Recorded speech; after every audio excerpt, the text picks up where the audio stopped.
ସମସ୍ତଙ୍କୁ ମୋର ନମସ୍କାର। ଜୟ ଜଗନ୍ନାଥ। ମୁଁ ପ୍ରିୟଙ୍କା ଆପଣମାନଙ୍କୁ ସ୍ୱାଗତ କରୁଛି ମୋର ପ୍ରିୟ ୟୁଟ୍ୟୁବ୍ ଚ୍ୟାନେଲ୍ ଷ୍ଟଡି ୱିଥ୍ ପ୍ରିୟଙ୍କାକୁ। ଚାଲନ୍ତୁ କାଳ ବିଳମ୍ବ ନକରି ଆମେ ଆଜି 2018 ମସିହା OTETର ଚାଇଲ୍ଡ ଡେଭଲପମେଣ୍ଟ ଆଉ ପେଡାଗୋଜିର କ୍ୱେଶ୍ଚନ୍ କିଛି କରିବା। ଯଦି ଆପଣ ନୂଆ ଅଛନ୍ତି ତାହେଲେ ସବସ୍କ୍ରାଇବ୍ କରିବା ପାଇଁ ଜମାରୁ ଭୁଲିବେନି ଆଉ ଅଲ୍ ନୋଟିଫିକେସନ୍କୁ ମଧ୍ୟ ଅନ୍ କରିଦେବେ। चलतु स्टार्ट करिबा। क्वेश्चन नंबर 1 को जिबा। कौन कहिछि देखंतु, शब्दार्थ स्मृति क्षेत्र रे केउंटी सठिक अटे? Which is true in case of semantic memory? आपण मने रखिबे कोटारे हेबे कोंत ना गाणितिक सूत्र व्यवहार पई स्मरणर आवश्यकता रहिछि ना भाषार व्यवहार पई स्मरणर आवश्यकता रहिछि ना स्थान संपर्क रे व्यवहार पई स्मरणर आवश्यकता रहिछि ना एमानक मध्यर कोनोसिटी नुहे। आपण कोनटा मने रखिबा दरकार? आमे कोठा मने रखे कोंतु ना सूत्र गुडाक मने रखिबा पई पड़िबो ना भाषा गुडा मने रखिबा कि केमिति कोन कथा कहिबा कोन करिबा गुडाक मने रखिबा कि नाइ गाणितिक सूत्र व्यवहार करी स्मरणर आवश्यकता रहिछि। ठीक अछि, नेक्स्ट को जिबा। निम्नोक्त प्रतिरूपणर केउंटी मनस्तात्विक प्रक्रिया अटे? Psychological process of modelling. Psychological process of modelling कहले आमे कोन बुझे ना आमे मॉडल भाबे काहाको व्यवहार करथाय पिता माता परिवार सदस्य परिवेश को आमे मॉडल भाबरे जोरा कि आमे मने रखि थाय साइकोलॉजिकली। ठीक अछि, तो सेथि पई हमर को गुडा को हबो कोंतु ना प्रतिरूपण केउडी मनस्तात्विक प्रक्रिया नुहे बोली कहिछि। देखंतु एठी फास्ट देछि मनोजोग परिचयकरण ना चिन्हटीकरण प्रजनन प्रतिधारणा अंतरकरण ना पुनर्बलन परिचितकरण मनयोग ना प्रतिधारणा साब्यस्तकरण आ आंतकरण। भल भाव देखु आपड़ शुणी थे यहाँ एटेंशन रिटेंशन रिप्रोडक्शन एगुड़ाक शुणी थे हाँ कि नहीं। देखो एगुड़ाक विभिन्न प्रकार मॉडल अच्छी एगुड़ाक कौन कौन रही देखो एटेंशन रिकग्नाइजेशन रिप्रोडक्शन आउ रिटेंशन इंटरनाइजेशन एगुड़ाक सब गुड़ाक रही थाए बुझिपारे ना। साइकोलॉजिकल प्रोसेस ऑफ मॉडलिंग रे एगुड़ाक सब रही थाए केवल आइडेंटिफिकेशनटा रही न थाए। तेणुक तार आंसर कौटा हम ना क्वेश्चन सॉरी आंसर होची ए। ठीक है, नेक्स्ट क्वेश्चन को जिबा। केउंटी किशोर मानकर आवेगिक विशृंखलार लक्षण भाव में परिदृष्ट हुए नहीं कहिछि? कोड़ा हुएनी कहतु ना नख खामुड़ा ना वृद्ध आंगुली चुचुमिबा ना ठीक पोशाक परिधान करवा बाड़ को टाणीबा एगुड़ाक देख सब गुड़ाक माने गोटे गोटे पॉजिटिव अच्छी सब गुड़े नेगेटिव अच्छे हाँ कि नहीं। किशोर अवस्था पूरा एगुड़ा सब करती ताले ये गोटे पॉजिटिव वे अच्छी तार आंसर कौटा हम ठीक पोशाक परिधान करवा। ठीक अच्छे, आंसर कौटा हम ना सी। ओके, नेक्स्ट को जिबा।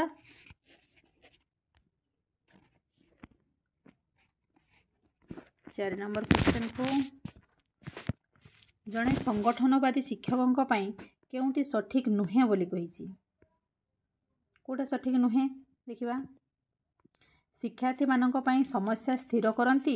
और अनुसंधिसु पई परामर्श देथांती ना शिक्षार्थी मानक बोधशक्तिर विकास पई उत्साहित करती नाही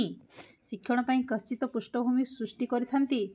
शिक्षणर बहुविध व्याख्याकरण पई अनुमति प्रदान करथांती। देखंतु दीटा तो पॉजिटिव देइछि दीटा पॉजिटिव देइछि माने एटा तो हबो नाही एटा मध्ये हबो नाही पॉजिटिव अछि किंतु नेगेटिव ए दुईटा देइछा नाही देइछि माने आपनको लागुथबो एटा हेतिबो किंतु तारो देखंतु एटी तारो किस देइछि देखंतु इंग्लिश रे देखले जानि परिबे does not discourage the student to develop understanding माने एटा भी पॉजिटिव वे रे देला एटी से भूल देइ देछि बड़े बड़े प्रिंटिंग मिस्टेक देइ थाई। एटी देखंतु कोन देला ना शिक्षार्थी मानको बोधशक्तिर विकास पई उत्साहित करंती नाही दियला ना किंतु एटी इंग्लिश कोन देला does not discourage the student to develop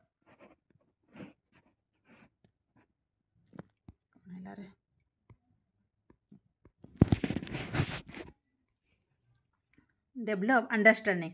ताले एटा पॉजिटिव वे रे देला। Hardly create a contest for learning ताले आंसर कोटा हम hardly create a contest for learning होची आंसर। ठीक अछि, बेले बेले भूल देइ थाए।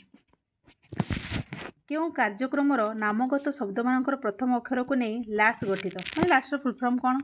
ना learning achievement tracking system. Okay, कौन आंसर कोटा हम learning achievement tracking system. Next को जिबा। 6 नंबर को गोटे परीक्षणर विश्वसनीयतार आभ्यंतरीण सुसंगति निर्धारण करने केउं पद्धति उपयोगी कौटा एटा से दिन पढ़ी ना अर्ध विभाजन पद्धति ना परीक्षण पुनः परीक्षण पद्धति ना अर्ध विभाजन ना परीक्षण पुनः परीक्षण पद्धति ना एम मध्य कौटा ना एगा रिलायबल हाँ कि नहीं ताले आंसर कौटा हम स्प्लिट हाफ मेथड से दिन भी था स्प्लिट हाफ मेथड कौ ईयर बोधे 2021 के 22 स्प्लिट हाफ मेथड रिपीटेशन भी बहुत हुए मान कि परीक्षण केउं गुण गुड़िक अच्छी कहतु ना आपन जानते गोटे स्टैंडर्ड टेस्ट कौन कौन रही है validity reliability and usability answer कौटा हम ए ठीक अच्छे आंसर कौटा हम ना ए ओके नेक्स्ट को जीवा परिसंख्यानर अधिक स्थिरता आने निम्नोक्त केउं विच्युति मापक व्यवहार कराई थाए स्थिरता आने अधिक स्थिरता मीन्स कौटा स्टैंडर्ड डेविएशन वा मानक विच्युति दरकार हुए ठीक अच्छे नेक्स्ट को जीवा जेते बेले कौनसी निर्दिष्ट संख्या प्रत्येक व्यक्ति लब्धांक जोग करा जाए ताहार माध्य मूल्य उपरे की प्रभाव पकई थाए माने मीन उपरे कौन प्रभाव पकई थाए बोले से कहूँ से जोग हो जाए ना वियोग हो जाए ना गुणन हो जाए ना भाग हो जाए से संख्या कहतु तो कौन हो धर जो गोटे एग्जांपल ना आम 1 2 3 ठीक अच्छे तार आम मध्यमान काढ़ा के 1 + 2 + 3 by 3 के 6 by 3 is equal to answer के 2 धर जाओ ये आम 1 1 बढ़ईदे 1 1 बढ़ईदे कौन हो ना 2 1 टा 2 हो 2 टा 3 हो 3 टा 4 हो by 3 हो गला हाँ कि नहीं ताले केते हो गला एठी 9 by 3 हेले केते हला 3 सेठी केते बारतला 2 ताले केते जोग हो गला 1 जोग हो गला तो आंसर कोटा हबो आंसर होची से संख्या द्वारा जोग हुए ठीक अच्छे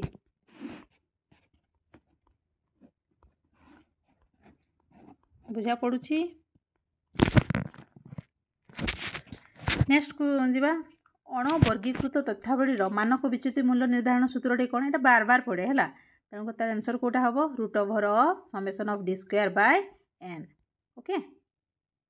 मन रखो यहाँ ((d²/n √() रहा नेक्स्ट 11 को जीवा प्रदत्त लब्धांक मानकर गरिष्ठक मूल्य केते जदि गरिष्ठक पचारे देखिए ये सबुठू अधिका कौटा अच्छी कहतु ना 8 अच्छी देखो 8 3 थर अच्छी 3 थर अच्छी ना तार आंसर कौटा हम option number D okay next को जीवा क्यों उक्ति ठीक कौटा ठीक अच्छी देखु लब्धाक गुड़िक ऊर्ध्वक्रम बा अर्धक्रम सजाइला परे मध्यमा वितरण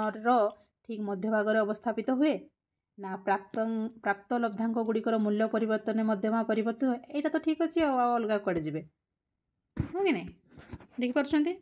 median value remains change in the change of obtain score okay then next को जीवा कौन कही देखु मध्यमा मूल्य केते बोली पचारि 30 नंबर को जीवा देखु ये कौन कही ना मध्यमा बाहर करने कही तो मध्यमा आम बाहर करवा देखु कौटा फास्ट कौटा फास्ट हूँ 9 तापरे हूँ 12 तापरे हूँ 15 तापरे हूँ आउ 15 अच्छी आउ गोटे 15 अच्छी देखु तापरे हूँ 18 तापरे हूँ 21 तापरे हूँ 24 तापरे हूँ 26 आउ कौटा रहीगला 18 26 15 20 20 गोटे रही गोटे 20 गोटे रही 21 23 गोटे रही 23 गोटे रहीगला 7 8 9 10 10 होगला ना अच्छा 1 2 3 4 5 ताले मझिरे कौटा रहा देखो जना पड़ूनी मझिरे मझिरा कौटा ना 18 आउ 20 या प्लस करदे मझी जो जापारे बै 2 करदे के 38/2 38/2 कले के हम 19 ताले आंसर कौटा ए ठीक अच्छे नेक्स्ट को जीवा 14 को जेतेबेले एक नूतन परीक्षणर लब्धांक गुड़िक एक मानक सूचक लब्धांक परीक्षण लभ्यांक परीक्षण लभ्यांक मान सहित सहसंबंध स्थापना करा जाए सेतेबेले केउं प्रकार वैधता निरूपण आवश्यक होइथाय कहले कोडा हबो ना सेम कौन कही को रिलेटेड होइथिबो किंबा ता सहित समान होउतबो ताले को हबो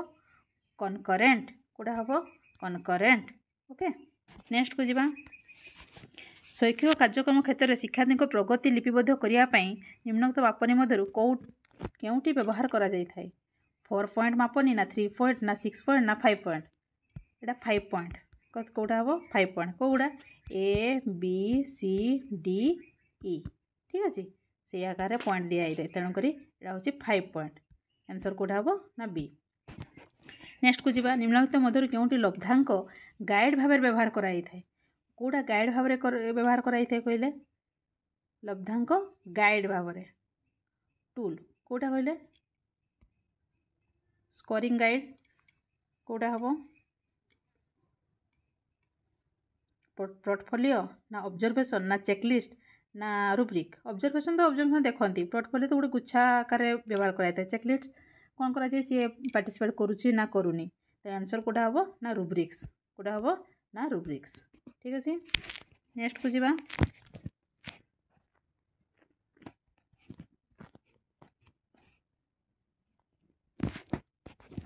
17 को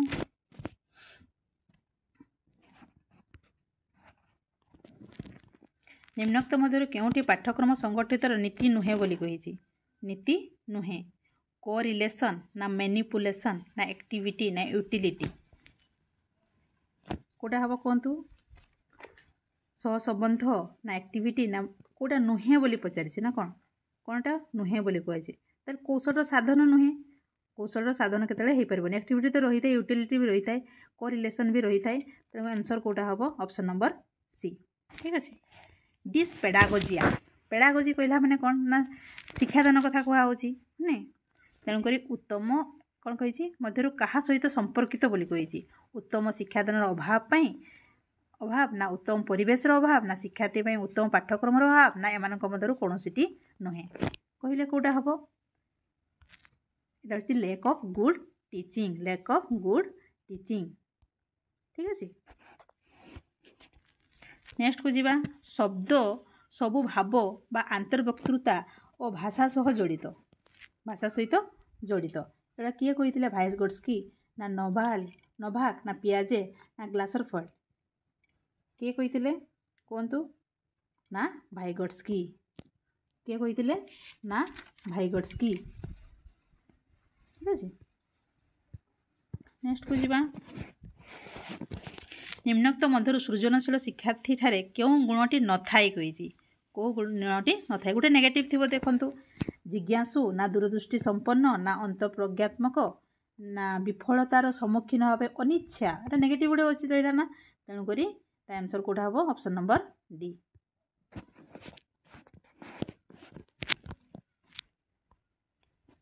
गला 21 को जीवा निम्नोक्त मध्य केउटी शिक्षण क्षेत्र में अभिप्रेरणार कार्य नुहे बोली कहला परीक्षार अधिक नंबर रखा ना आचरण को लक्ष्याभिमुख करिया ना शिशु को शिक्षण पर सक्रिय करवा ना आचरण को सुखड़ित करवा देखो एगुड़ाक हूँ तो पॉजिटिव वे सबुगुड़ा अच्छी परीक्षा केवल नंबर पढ़ा कि परीक्षार अधिक नंबर रखापी अभिप्रेरणा पुणी कहूँ आंसर कोटा हम ए ठीक अच्छे। नेक्स्ट को जीवा क्यों शिक्षण तत्व पूर्णांगरू आंशिक शिक्षण नीति को गुरुत्व दे था पूर्णांगरू आंशिक ठीक है एगुड़ा शास्त्रीय अनुबंधन ना अंतर्दृष्टि शिक्षण ना क्रियात्मक अनुबंधन ना प्रयत्न प्रमाद चिंता करंतु कहतु होल टू पार्ट कौटा होता है ना इनसाइटफुल लर्निंग कहलन कर ठीक अच्छे इनसाइटफुल लर्निंग। नेक्स्ट को जीवा केउटी किशोर मानकर सामाजिक आवश्यकता अटे अम्लजान क्षुद्रात निरापत्ता ना लिंग किशोर पिला मानक एडोलेसेंस मानकर सिक्यूरिटी निहाती भाव दरकार तेणुक आंसर कौटा हम ना डी ओके। नेक्स्ट को जीवा निम्नोक्त केउटी किशोर मानकर समस्या नुहे यहाँ समस्या नुहे माने एज यूजुआल जिनस कौटा ठकेइबा ना चोरी करवा ना स्कूल न जाए लुचिबा ना स्कूल न जाए लुचिबा अत्यधिक दिवा स्वप्न देखा अत्यधिक चिंताशील हवा ना ठकेइबा ईर्षा करवा चोरी करवा ना अत्यधिक अजत्नवान ठकेइबा छोट कथार नैराश्य हवा एटा कॉमन कथाटा देखुछन ना एगुड़ा कहूँ कॉमन कथा एटा एत समस्या नुहे किंतु एगुड़ाक बड़ बड़ समस्या गुड़ाक ठीक अच्छे एटा समस्या नुहे आंसर होची डी। नेक्स्ट को जीवा